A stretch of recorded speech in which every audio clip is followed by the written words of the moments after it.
Imagine working 60 hours a week, earning what looks like a comfortable $40 an hour, but after commuting, work clothes, lunches, coffee, and stress-related spending, your real hourly wage is closer to $16.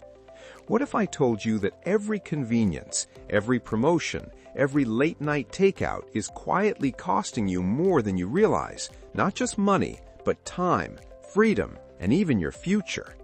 Today, we're breaking down the hidden costs of work and showing you how to calculate your true hourly wage so you finally know what your labor is really worth. Your alarm goes off at 6:15 a.m., not because you want to wake up, but because you need time to shower, get dressed, make coffee, and get out the door. You drink that coffee in the car, racing through traffic to make it to work by 8 a.m. You do this Monday through Friday, 50 weeks a year. At lunch, you spend $13 on a mediocre salad. By 3 p.m., you're exhausted, so you grab a $3 energy drink just to make it through the day. You finally leave work at 5:30 p.m., but instead of going straight home, you sit in your car scrolling through your phone because you're too mentally drained to drive. At home, you order $52 on Uber Eats because neither you nor your partner has the energy to cook. By 10:30 p.m., you're scrolling again, delaying sleep because it's the only moment that feels like your own. All of this, the commute, meals, coffee, dry cleaning, takeout, stress-induced purchases, is a hidden cost that reduces your real wage far below the number on your paycheck. Consider James, a hypothetical worker making $40 an hour, $83,200 a year. After taxes, he nets around $31 an hour, but that's before we consider work-related costs. His commute costs $6,000 per year when you factor in gas, car maintenance, insurance, and parking. Clothing and grooming for the office add another $1,500 annually. Lunches and coffee run about $3,172 a year, while dog walkers and meal kits tack on $4,480. Finally, decompression spending, the money spent to cope with the stress of work, adds at least $5,000 more. After these costs, James' effective net income drops to approximately $51,000, a 39% reduction. The true cost of work isn't just financial. James's day begins at 6:15 a.m., with 45 minutes of getting ready, followed by a 30-minute commute. Arriving early, he spends 20 minutes walking from the parking lot and preparing for the day. He works from 8 a.m. to 5 p.m., then commutes home, arriving exhausted and needing time to decompress before he can even engage with family. Later, he checks emails and prepares for the next day. In total, James dedicates 12 hours per day, or 3,120 hours per year, even though he's only being paid for 2,080 hours. Divide $51,048 by 3,120 hours, and his real hourly wage is just $16.36 per hour. Not $40, not $31, but $16.36 per hour. In high-cost areas with longer commutes and more stress-related expenses, that wage could drop as low as $10 to $12 per hour, meaning college degrees, long hours, and professional experience may earn less than a teenager at a fast food job. The true opportunity cost is even more striking. Every dollar spent on commuting, coffee, takeout, and stress relief is a dollar not invested. That $5 coffee adds up to $1,825 a year. Invested over 30 years at 8%, it becomes over $206,000. The $200 weekly takeout, $10,400 per year, grows to more than $1.17 million over 30 years. These convenience costs aren't just money out the door, they're years of freedom and wealth sacrificed. Promotions can worsen this effect. If James receives a $15,000 raise, he may end up spending $24,000 more annually on late-night takeout, nicer suits, car upgrades, vacations, therapy, and alcohol. Even though his bank account shows more money moving through it, his net income and free time decreases, and he works longer hours.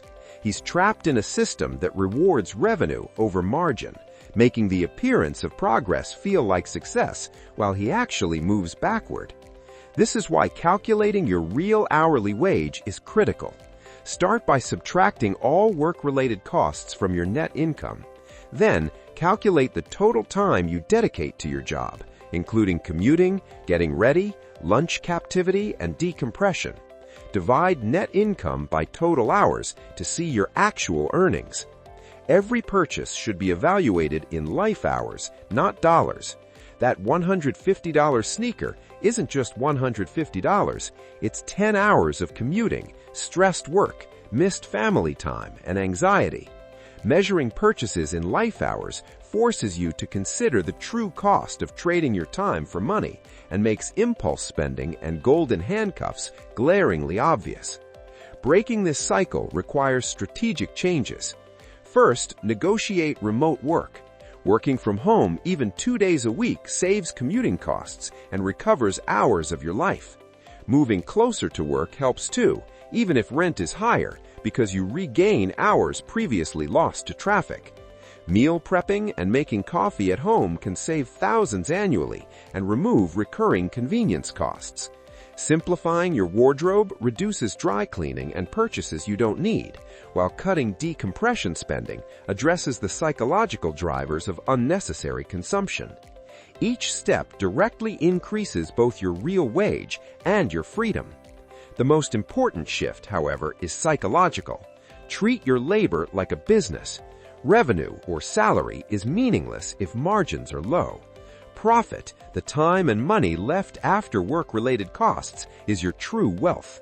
Every decision, from spending to promotions, should be analyzed for its impact on margin. High salaries with high work costs can leave you financially and emotionally poorer than a lower-paying job with lower associated costs.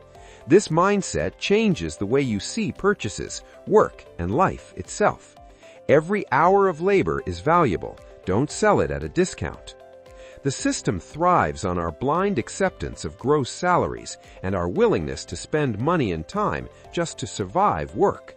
The more exhausted we are, the less likely we are to calculate our real hourly wage or evaluate the cost of convenience purchases. But by auditing our expenses and time, we regain control. Small changes, like making coffee at home, meal prepping, negotiating partial remote work, compound over years into tens or hundreds of thousands of dollars and hundreds of hours of regained life. Promotions should be evaluated not for the headline salary, but for their impact on free time and net income. Optimizing real hourly wage becomes the ultimate metric of success. Ultimately, the goal isn't just to make more money, it's to maximize efficiency, freedom, and life hours. Treat your labor as a business, calculate your margins, and measure purchases in life hours. One small change this week, like cutting a convenience cost, can have an outsized impact. It's not about quitting your job, it's about working smarter, saving time, and investing in your future. The more you understand this, the less likely you are to fall into the golden handcuff trap or spend money you didn't earn in real hours. By auditing your life, cutting vampire costs, and optimizing your real wage, you reclaim your most valuable currency, your time. Your time is precious, and understanding its true value transforms how you live, spend, and work. Start today. Calculate your real hourly wage, analyze your work-related expenses, and measure every purchase in life hours. Every step towards efficiency is a step towards freedom. Small changes today can yield immense returns in wealth, happiness, and life satisfaction over the long term. If this opened your eyes to how much of your life you're trading for money, hit that like button and subscribe for more insights like this. Start calculating your real hourly wage today and reclaim your time, money, and freedom.